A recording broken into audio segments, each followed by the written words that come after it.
ध्यान को अभ्यास रे परिणत करबा पई हेले एवं बेनिफिट्स पाइबा पई हेले किछि टिप्स फॉलो करिया पई पड़े। तो आज वीडियो रे आमे डिस्कस करबा तीनोटी टिप्स जहाँ हमको गभीर ध्यान करिया पई हेल्प करिवो। बहुत जन ध्यान करिया पई चाहूचंती एवं ध्यान विषय रे अधिका जानिया पई चाहूचंती भाबरे ध्यान से माने करि पार नहंती। तेणु वीडियोटी को अधिकार अधिकार शेयर करेंगे, चैनल नुआ अच्छे तो सब्सक्राइब करेंगे, कमेंट बॉक्स रे जय जगन्नाथ लिखिए। जगन्नाथ आमर सबकि आम संस्कृति आम धर्म आमर कर्म तांक बिना आम कि नुह। तेणु निहाती भाव में कमेंट बॉक्स जय आशा कर खुशी रे थिबे। सहित ध्यान सबू बेनिफिट्स गुड़िक पाइबापी आपण मानक एही तीनोटी टिप्स फॉलो करिया पड़िबो है ना। आम ध्यान करने बसती किंतु गभीर ध्यान लगी पारे ना, मन चंचल हुए, सब गुड़िक बेनिफिट्स पाई पारंती नहीं। मु सुषमापन मेडिटेशन योगा प्राणायाम सुदर्शन क्रिया teacher spiritual teacher and art of living teacher. Channel नुआ अच्छा तो सब्सक्राइब करदे एवं वीडियो को अधिकार अधिक शेयर करेंगे। बॉक्स रे जय जगन्नाथ लिखिए एवं ध्यान करबा परे निजर अनुभव शेयर करेंगे कमेंट बॉक्स रे। जो माने ऑनलाइन क्लास जॉइन करिया को चाहूचंती लाइव मेडिटेशन करिया चाहूचंती से माने 7676593069 नंबर रे कांटेक्ट करिवे। जो वीडियोटी आरंभ करिया गोटे सुंदर पुराण रो कहानी रो। मन रे बहुत कंफ्यूजन थाए कि ध्यान प्रकृत रे कोन, गोटे जगह को कंसंट्रेशन करिवा ध्यान ना विभिन्न जगह को आमे निरीक्षण करिवा ध्यान या खाली शांत होई बसिवा ध्यान, ध्यान कोन एबोली बहुत प्रश्न मन रे आस्थाए। जनक को ऋषि जनक प्रश्न पचारे आपण होचंती राजा, बहुत प्रकार दंड विधान मध्य देई थांती प्रजा मानक, विभिन्न प्रकार चिंता द्वारा गति करती, विभिन्न मानसिक अवस्था द्वारा गति करती एवं समस्या मध्य आसी थाए राजा मानक जीवन रे। कि भई भाबरे आपण निजको स्पिरिचुअली डेवलप करचंती। राजा जनक जने हाईली ज्ञानी व्यक्ति। जनक कहले गोटे उदाहरण माध्यम आपको यह बुझेबी। से तांकर मंत्री को आदेश देले गोटे पात्र रे भरपूर तेल रखी आणतु एवं ताको ऋषिंकर हाथ रे दियंतु। एही तेलर पात्र को धरी पूरा नगर परिक्रमा करिवे। जदि सेतिरो गोटे बूंद तेल तळे पड़िला ताहले सेठी मृत्युदंड दिया जिवो। तो तांको साथी रे दुईटी सैनिक थिले जे तांको प्रत्येक मुहूर्त रे अनुक्षण करथिले। तेल पड़ुची ना नहीं, ठीक भाव रे नियम पालन होउची ना नहीं ताको अनुक्षण करथिले। तापर ऋषि जनक बुलिकी आसिले। फेरिला परे राजा जनक कहले पचारले तो नगर परिक्रमा कले, देखिले केते सुंदर नगर, सुंदर सजा जाइची, केते सुंदर भाव रे गछ फल फूल सब भर्ती होइची नगर रे। ऋषि कहले रागी जाई मु नगर को केवल भाव में देखी, तेल पात्र उपरे दृष्टि दे चलुली, काले केउठी गोटे बूंद तेल जदि पड़ीजिवो ताहले मते मृत्युदंड दिया जिवो। तेणु मोर दृष्टि संपूर्ण भाव में तेल पात्र उपरे थिला। राजा जनक आंसर देले देखिले तो एभली मोर जीवन मध्य मु जीवन अतिबाहित करुछि। मो सिंहासन उपरे झुलुथिबा खंडा को देखंतु। जेतेबेले मु न्याय निए आ जेतेबेले मु सेई आसन रे बसे सेतेबेले सबु बेले मो मुंड उपरे से खंडा झुलुथिबार दृश्य आसे एवं ताहाको देखि निर्णय निए।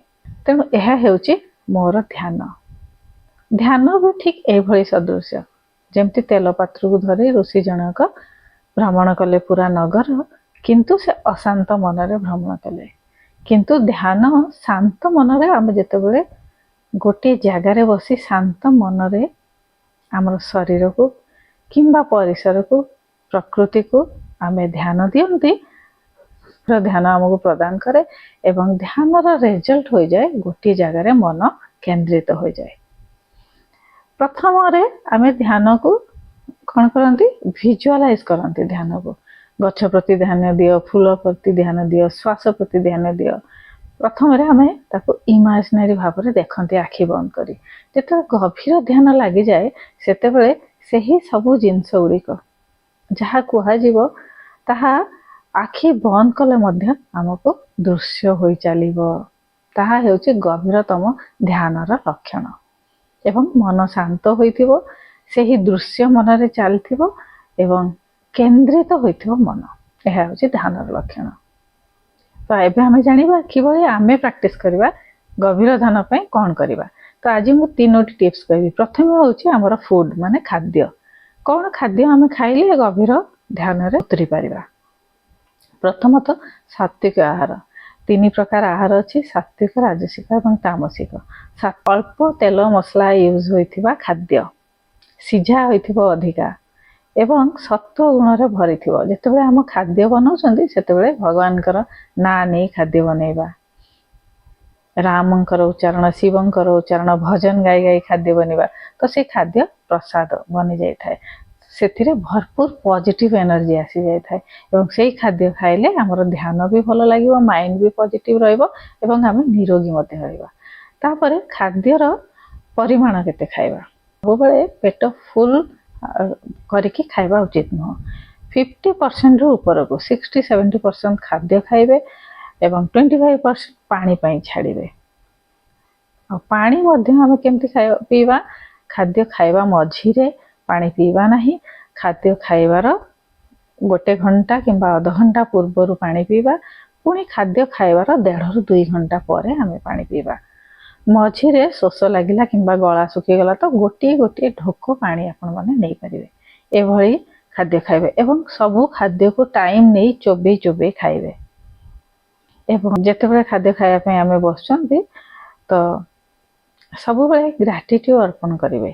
ଏହି ଯେଉଁ ଅନ୍ନ ଆମ ଥାଳିକୁ ଆସିଛି 3ଟି ଅର୍ଗାନାଇଜେସନ୍ ପାଇଁ, 3ଟି ବ୍ୟକ୍ତି ବିଶେଷ ମାନଙ୍କ ପାଇଁ ଏହି ଆମ ଥାଳିରେ ଏହି ଖାଦ୍ୟ ଆସୁଛି। ପ୍ରଥମ ହେଲା ଆମର କୃଷକ ବନ୍ଧୁମାନେ, ଯେଉଁମାନେ କଠିନ ପରିଶ୍ରମ କରି ଆମକୁ ସେ ଖାଦ୍ୟ ଦେଉଛନ୍ତି, ଫଳରେ ଆମେ ପେଟ ଭରେଇ ଖାଇପାରୁଛେ।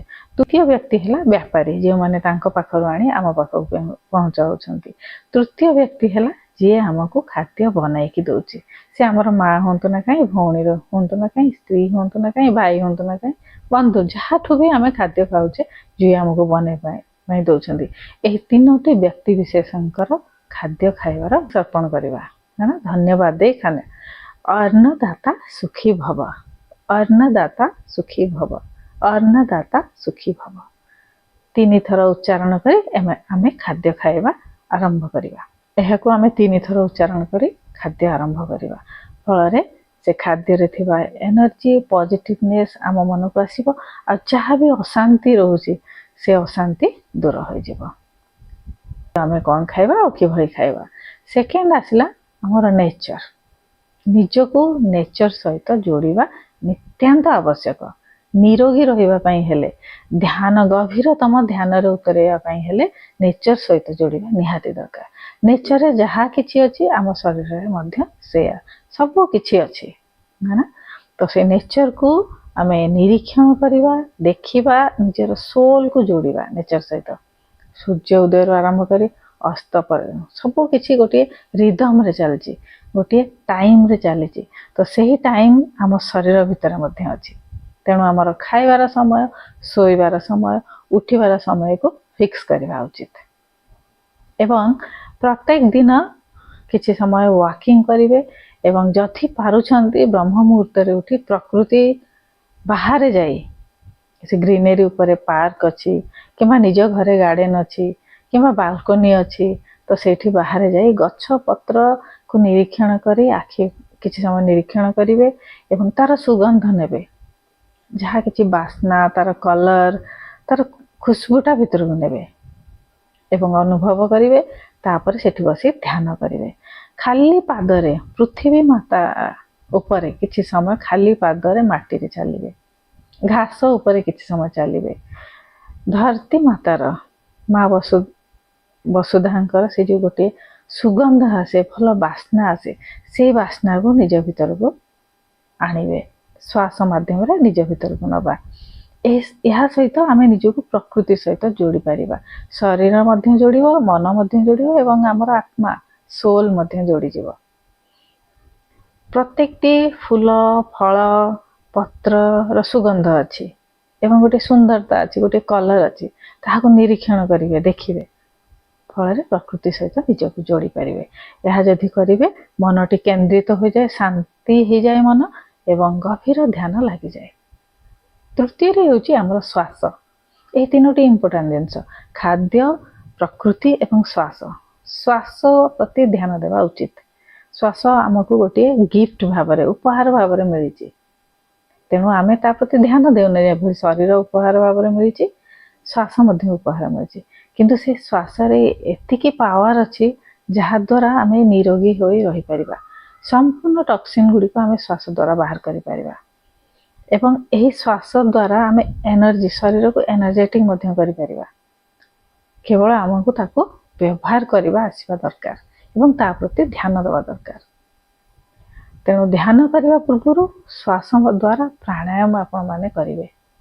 ବିଭିନ୍ନ ପ୍ରକାର ପ୍ରାଣାୟାମ ଭିଡ଼ିଓରେ ଅପଲୋଡ଼ କରିଛି, ପ୍ରାଣାୟାମ କରିବେ ଏବଂ ଲମ୍ବା ଶ୍ୱାସ, ଗଭୀର ଶ୍ୱାସ, ନାଭିସ୍ଥଳରୁ ଶ୍ୱାସ ନେବେ ଏବଂ ତାକୁ 4 ସେକେଣ୍ଡ ପାଇଁ ରୋକିବେ, ଶ୍ୱାସକୁ ବାହାର କରିବେ, ପୁଣି 4 ସେକେଣ୍ଡ ପାଇଁ ରୋକିବେ, ପୁଣି ଶ୍ୱାସ ନେବେ, 4 ସେକେଣ୍ଡ ପାଇଁ ରଖିବେ, ପୁଣି ହୋଲ୍ଡ କରିବେ 4 ସେକେଣ୍ଡ, ବାହାର କରିବେ, ପୁଣି ହୋଲ୍ଡ କରିବେ 4 ସେକେଣ୍ଡ, ପୁଣି ଶ୍ୱାସ ନେବେ।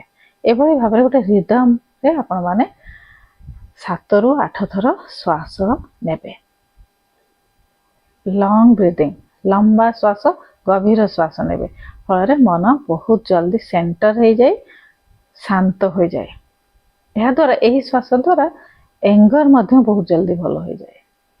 ଯାହାକୁ ଅତ୍ୟଧିକ ରାଗ ଆସୁଛି, ସର୍ଟ ଟେମ୍ପର, ପ୍ରତି କଥାରେ ରାଗ ଆସିଯାଉଛି, ତ ସେଇ ରାଗକୁ ମଧ୍ୟ ଆମେ କଣ୍ଟ୍ରୋଲ କରିପାରିବା ଏ ଶ୍ୱାସ ଦ୍ୱାରା ଏବଂ ଧ୍ୟାନ ଦ୍ୱାରା।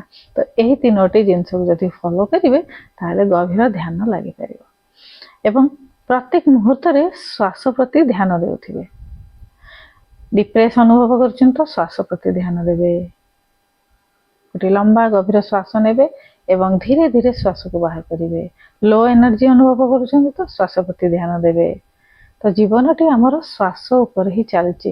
ଆମେ ବିନା ଖାଇ ବହୁତ ଦିନ ବଞ୍ଚିପାରିବା, ବିନା ପାଣି ପିଇ କିଛି ଘଣ୍ଟା ବଞ୍ଚିପାରିବା, କିନ୍ତୁ ବିନା ଶ୍ୱାସରେ ଆମେ କିଛି ସେକେଣ୍ଡ ମଧ୍ୟ ରହିପାରିବା ନାହିଁ। ତେଣୁ ଶ୍ୱାସ ପ୍ରତି ନିହାତି ଭାବରେ ଧ୍ୟାନ ଦେବେ। ତ ଏଇ ତିନୋଟି ଜିନିଷ ଉପରେ ଧ୍ୟାନ ଦେବେ ଏବଂ ଭିଡ଼ିଓକୁ ମୁଁ ଏଠି ଏଣ୍ଡ କରୁଛି। ପୁଣି ଆଉ ଗୋଟେ ନୂତନ ଭିଡ଼ିଓ ନେଇ ମୁଁ ଆସିବି। Stay healthy, stay happy. ଚ୍ୟାନେଲରେ ନୂଆ ଅଛନ୍ତି ତ ସବସ୍କ୍ରାଇବ୍ କରିବେ, ଭିଡ଼ିଓଟିକୁ ଅଧିକରୁ ଅଧିକ ସେୟାର କରିବେ। ବହୁତ ଜଣଙ୍କୁ ମେଡ଼ିଟେସନ୍ କରିବା, ମାନେ ଧ୍ୟାନ କରିବା ବହୁତ ଭଲ ଲାଗେ, କରିବାକୁ ଚାହୁଁଛନ୍ତି, କିନ୍ତୁ ଏସବୁ ଜିନିଷ ନ ଜାଣିବା ଦ୍ୱାରା ସଠିକ୍ ଭାବରେ ମେଡ଼ିଟେସନ୍ଟି କରିପାରୁନାହାନ୍ତି। ତେଣୁ ଭିଡ଼ିଓଟିକୁ ଅଧିକରୁ ଅଧିକ ସେୟାର କରିଦେବେ, ମୋଟିଭେଟ୍ କରିବେ, ନିଜେ ମୋଟିଭେଟ୍ ରହିବେ, ଲୋକଙ୍କୁ ମୋଟିଭେଟ୍ କରିବେ ଧ୍ୟାନ କରିବା ପାଇଁ। ବହୁତ ଗୁଡ଼ିଏ ସମସ୍ୟା ସମାଧାନ ହେଇଯିବ ୱିଦାଉଟ୍ ଏନି ସାଇଡ୍ ଇଫେକ୍ଟ ଯଦି ଧ୍ୟାନ କରୁଛନ୍ତି।